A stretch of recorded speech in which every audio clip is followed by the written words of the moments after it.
Salut à tous! Aujourd'hui, j'avais envie de vous parler des foudres karmiques sur ce parcours de flammes jumelles. Ça fait un moment que j'ai envie d'éclairer ce sujet-là, les foudres, et qu'on est puni si on s'écarte du chemin, si on ne fait pas ce qu'on nous dit de faire, si on ne suit pas à la lettre des étapes transmises. Ça vous fait pas un peu culpabiliser cela? Ça fait un peu comme une certaine religion à l'époque, très culpabilisante, que si on n'écoute pas un tel Dieu, on est puni. On doit s'auto-flageller, être un martyr au nom de ça, pour se purifier. Ça fait pas très amour tout cela, non? Un peu la face inverse, tout un monde duel à nous, plongé dans du sacrifice, don de soi, abandon de soi, au nom de quelque chose, un peu mouton. Oui, c'est cash, mais c'est le but, pour voir l'autre vision derrière. Sais-tu qu'en énergétique, en quantique, tout est vibratoire? Nous le sommes aussi, les pensées aussi, les émotions aussi. Et pour faire une croyance, on a besoin d'un mélange de pensées, d'émotions et y croire. Ajoutez à cela tout un nombre de personnes qui adhèrent, ça donne un beau et gros égrégore, où chaque personne sur ce parcours, remplie de tristesse, de vide, de colère et de toutes les émotions pensées mélangées que vous connaissez, amplifie le phénomène. En réalité, ces foudres, ne serait-ce pas plutôt, sur ce parcours de déconstruction du faux, la vision à un moment donné de tout ce qu'on nous a raconté, ce qu'on s'est raconté, ce qu'on a joué comme rôle pour nous donner plus de force, pour nous protéger, et aussi cette croyance qu'il y a un coupable à l'extérieur de nous, ou quelqu'un de plus haut qui punit, où ce plus haut est censé être amour et lumière. Ce parcours est le retour à l'amour véritable, pur, absolu, divin, qui signifie pur, non entaché de rien. Et je pourrais rajouter non attaché à rien. Pourquoi devrions-nous être punis de quoi que ce soit, si ce n'est rester bloqué dans cet ancien schéma d'amour dit sacrificiel? Comme le Jésus sur la croix, personnage de l'Église, que tous doivent suivre, car oui, il a donné sa vie pour nous sauver. Réveillons selon l'éducation et la société notre rôle de sauveur également et en être redevable, la loyauté. Ce sont les humains qui ont interprété toutes sortes de choses, notamment la haine, la vengeance et j'en passe.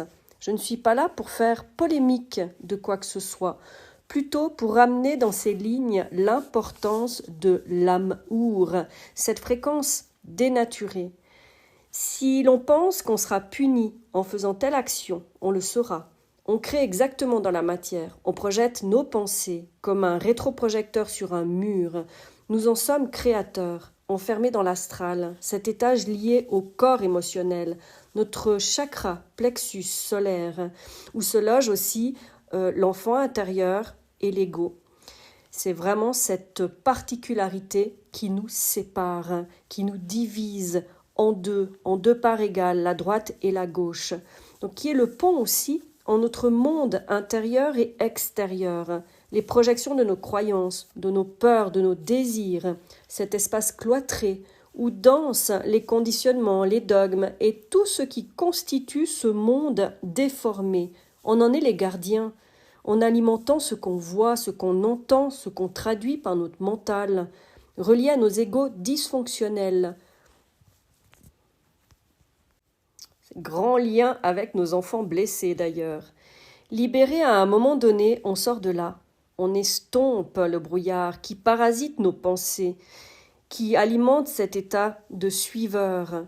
La clarté s'installe, le calme apparaît et on s'unit à cet amour en nous.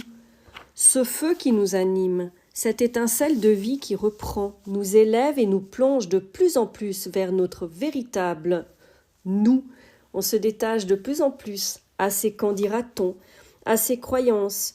On est capable de discernement, on se remet à nouveau, on se ressent à nouveau, on voit, entend, comprend sur d'autres plans, autres que cette ancienne prison.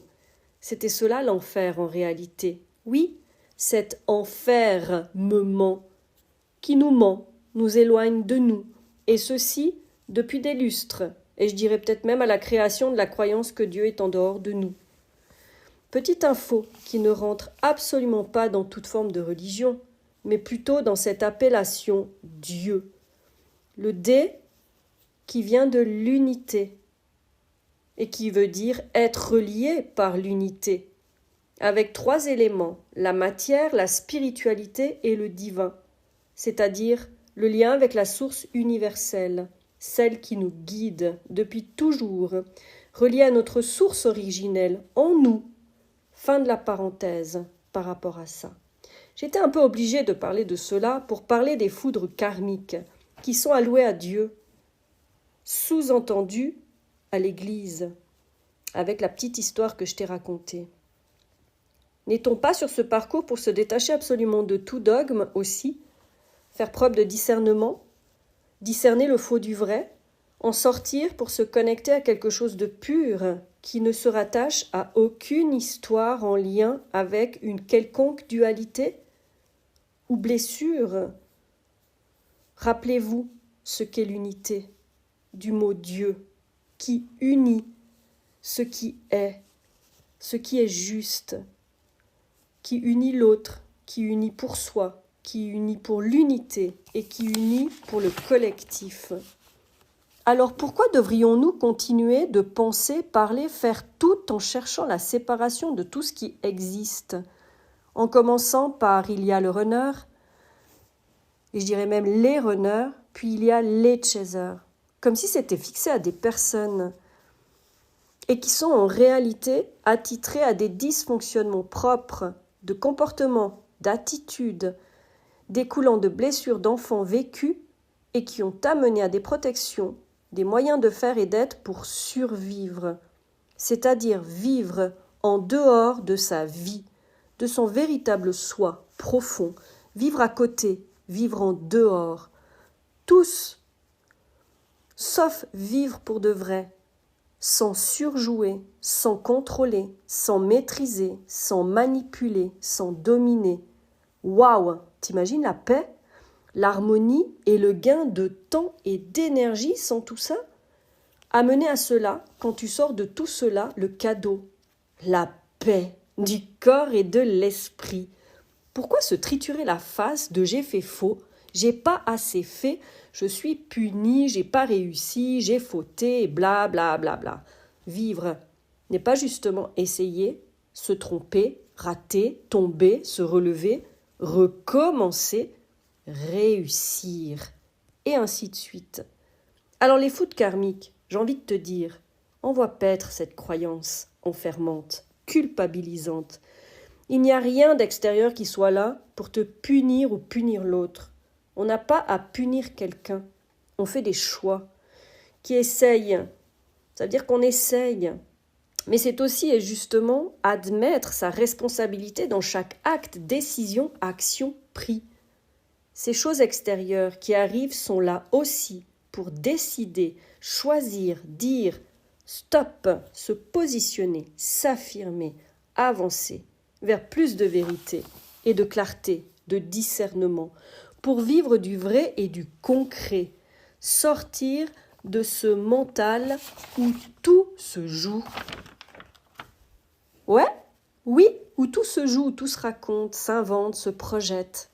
Le fameux rétroprojecteur qui projette des images sur un mur qu'on voit à travers nos yeux. Et ces infos qui proviennent de notre cerveau. Quelle machine incroyable celui-là. On peut y rajouter aussi les attaques du coup, telles que pensées parasitantes, les entités du bas astral, le sombre, les malédictions, les envoûtements, les emprises, les pics, les sorts, qui sont tous reliés à cet astral dont je te parlais avant. Il suffit de rentrer dedans, de les alimenter, et tu créeras exactement tout ce dont tu crois. Un sujet intéressant à développer. D'ailleurs, propose-moi des sujets, ça pourrait être intéressant de les développer avec une autre vision.